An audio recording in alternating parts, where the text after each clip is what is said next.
Mr. Lockwood is basically getting the tea.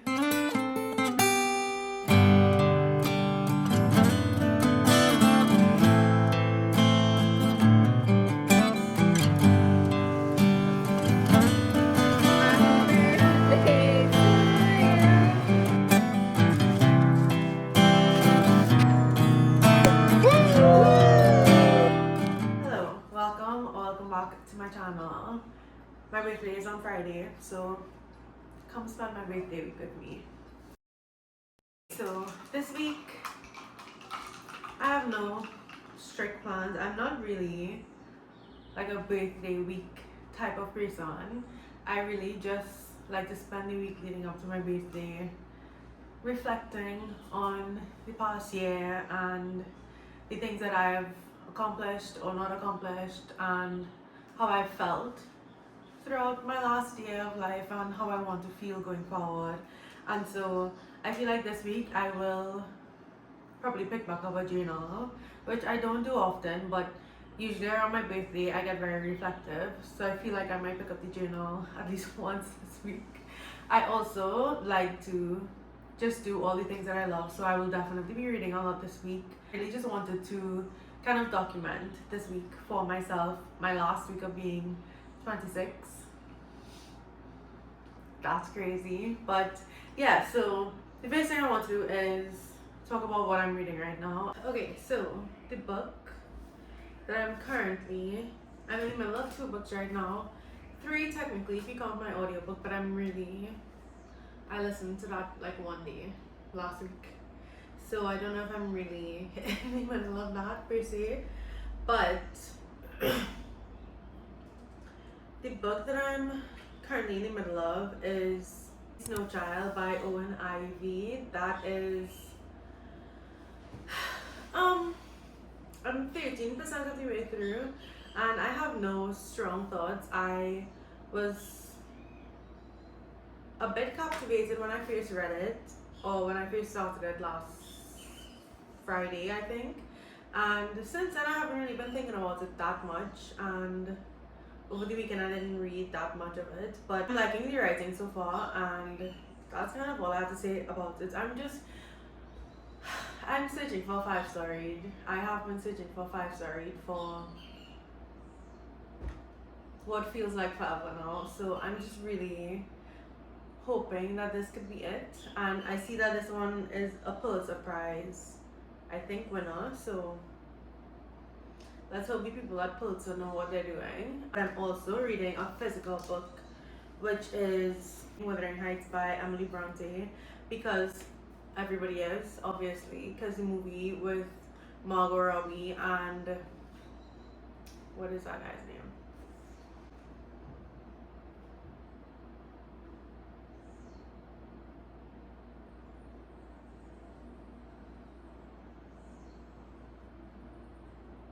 Jacob Elordi. Wow, that was hard. Yeah, the movie with them is coming out, which has been very polarizing since we found out about the casting. But I am, it's an adaptation, so I'm interested to see it.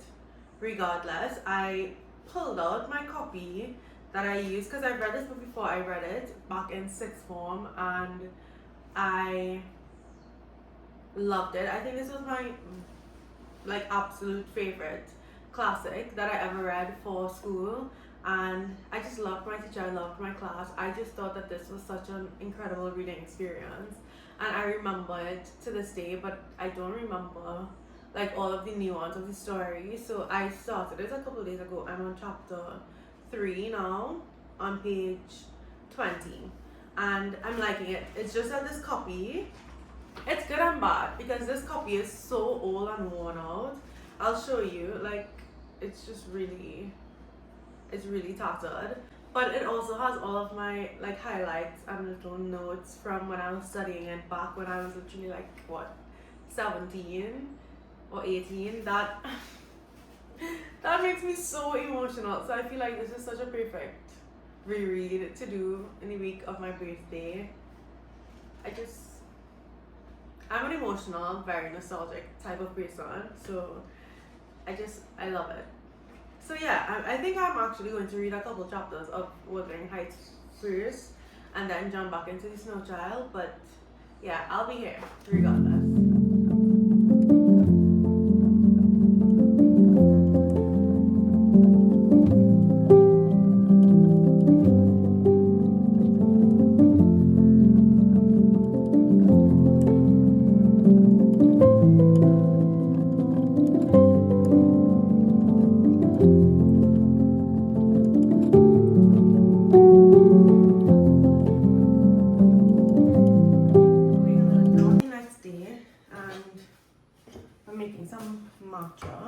But while we did that, I thought we could talk about my reading update.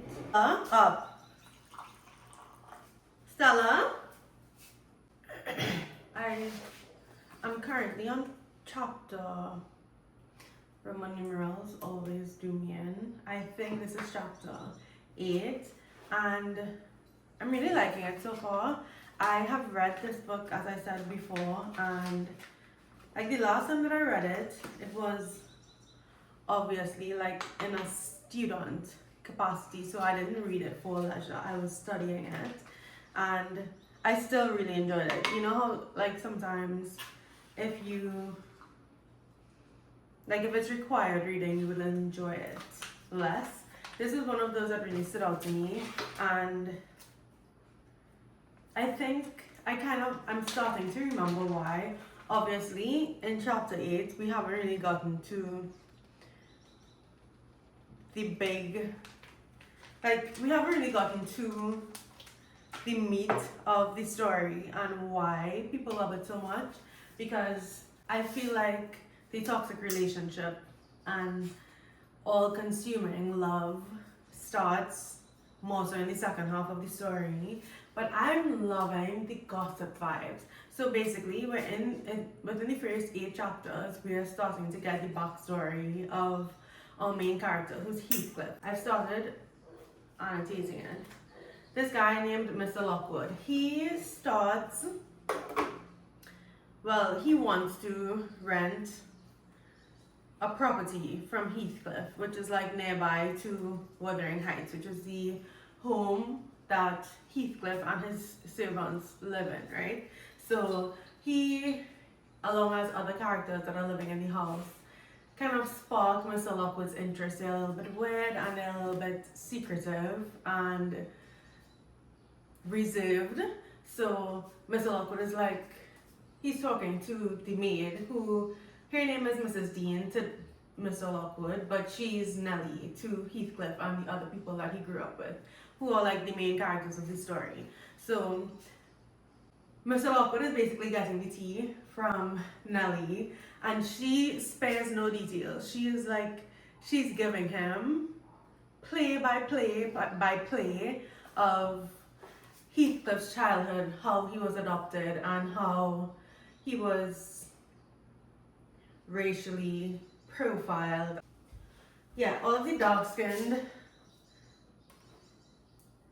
slurs basically that he was subjected to, because obviously Mr. Earnshaw, who is Catherine, our other main character's dad, she adopted Heathcliff because I guess he found him stranded somewhere on his journeys and he decided to bring him home, and he took a real liking to him, which made Hindley, oh my god, his name was so annoying, Hindley and Catherine and Hindley Earnshaw are both Mr. and Mrs. Earnshaw's kids, and then Heathcliff's adoption kind of shakes things up because, you know, he's a dark-skinned boy with no family and no like trace basically, so everybody, the kids and the servants are like, okay, where did you get this boy, like why did you bring him here, etc, etc.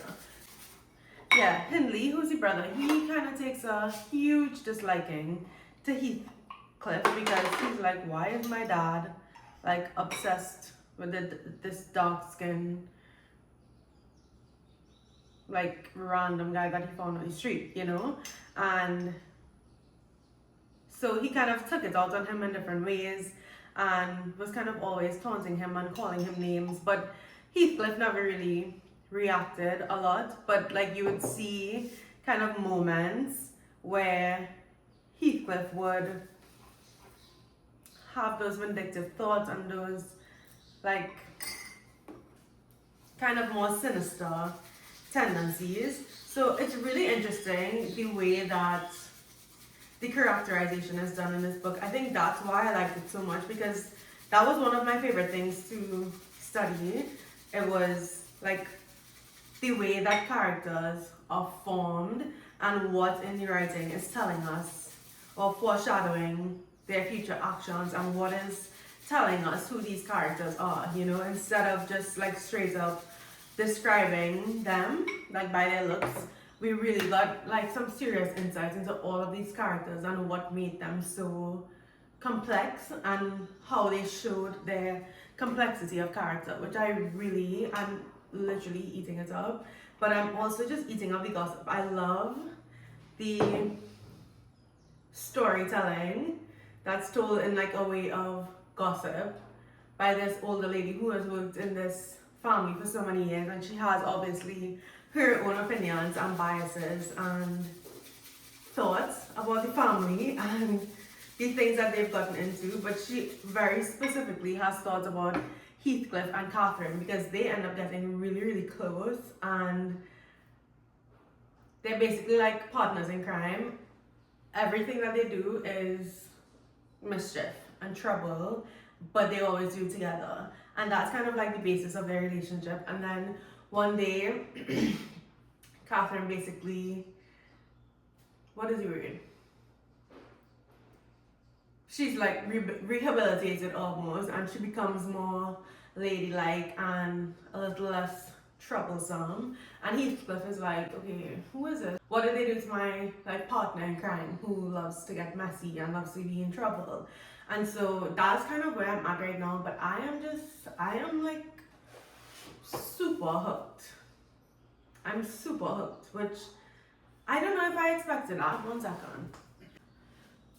Yeah, I really did not expect to get this hooked, because obviously I really liked it the first time I read it, but that was also almost 10 years ago. And I think liking a book in school doesn't always translate to liking it leisurely.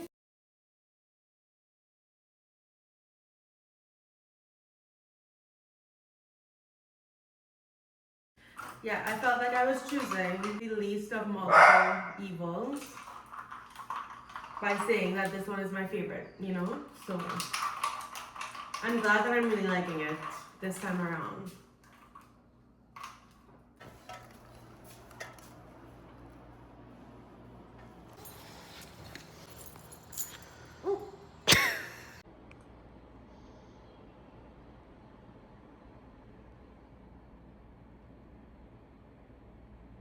How did a 14-year-old write this? I cannot express it, but surely you and everybody have a notion that there is, or should be, an existence of yours beyond you. What were the use of my creation if I were entirely contained here? My great miseries in this world have been Heathcliff's miseries, and I watched and felt each from the beginning. My great thought in living is himself. If all else perished and he remained, I should still continue to be. And if all else remained and he were annihilated, the universe would turn to a mighty stranger.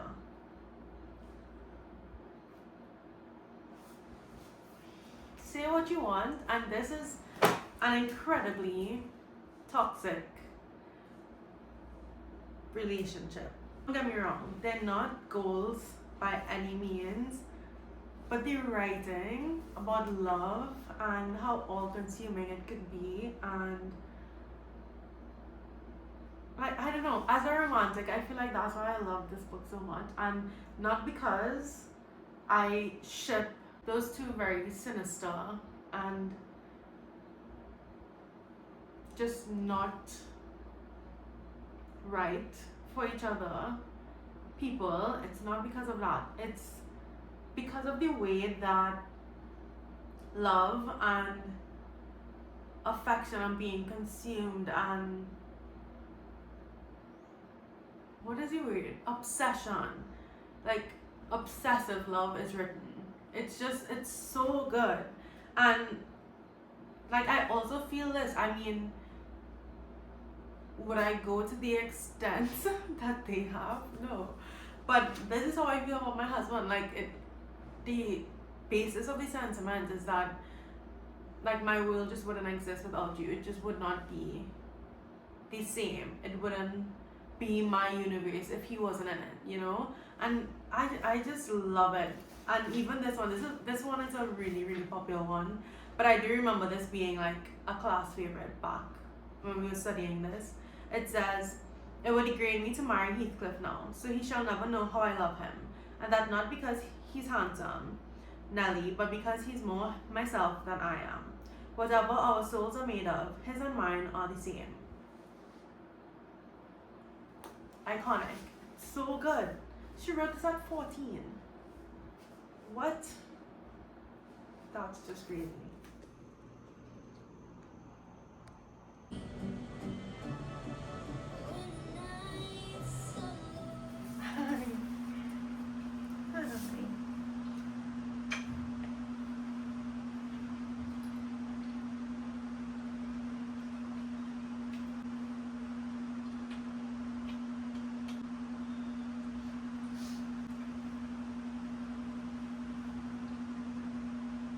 Okay, we have a. Okay, she's gone. I was going to say we have a guest. Come here. So I have a bit of an update. I am now in volume 2 of Wuthering Heights. I am kind of binging this, which I did not expect. I kind of went into it planning to read it a bit more slowly and kind of take my time with it. But I think because I'm so familiar with the story already, it has made it so easy to get through this and get like wrapped back up into the story. Hi, you want a buff?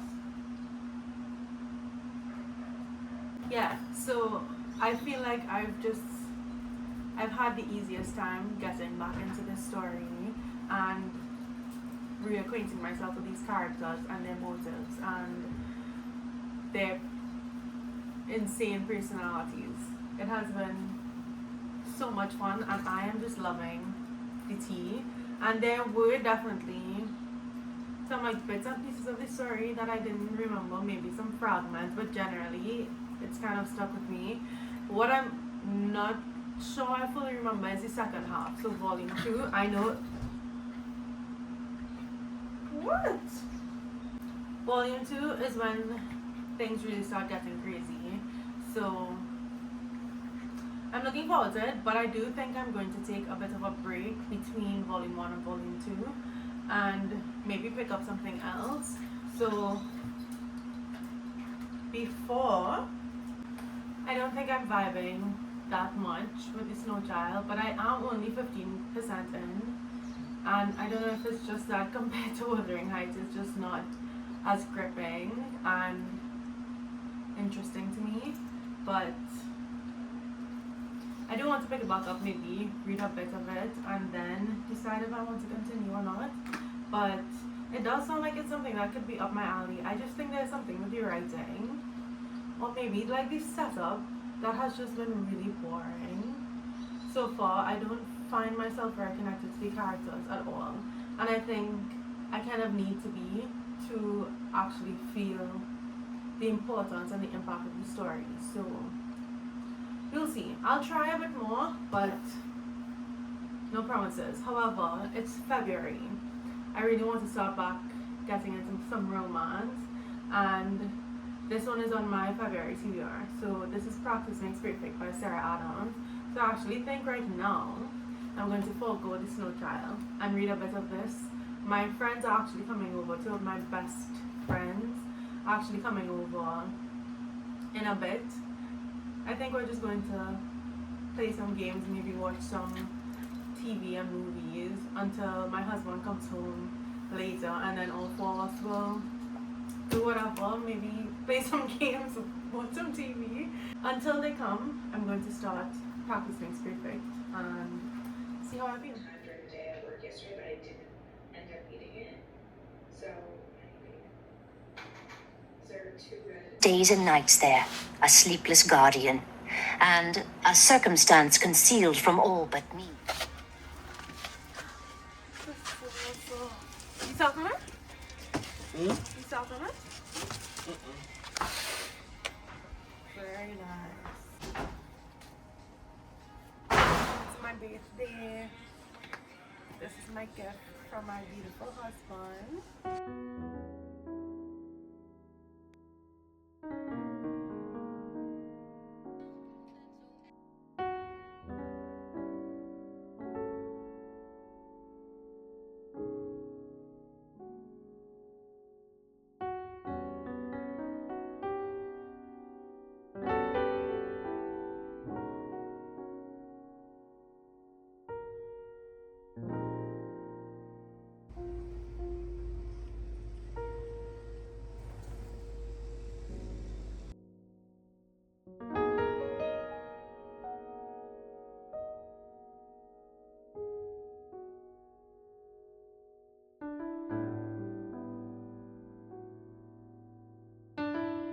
Hi vlog.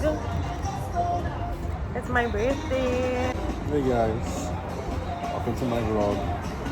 Happy birthday to my wife, love of my life. That's me. Oh, scratch that. Call me Dozer. That is so cute. I like.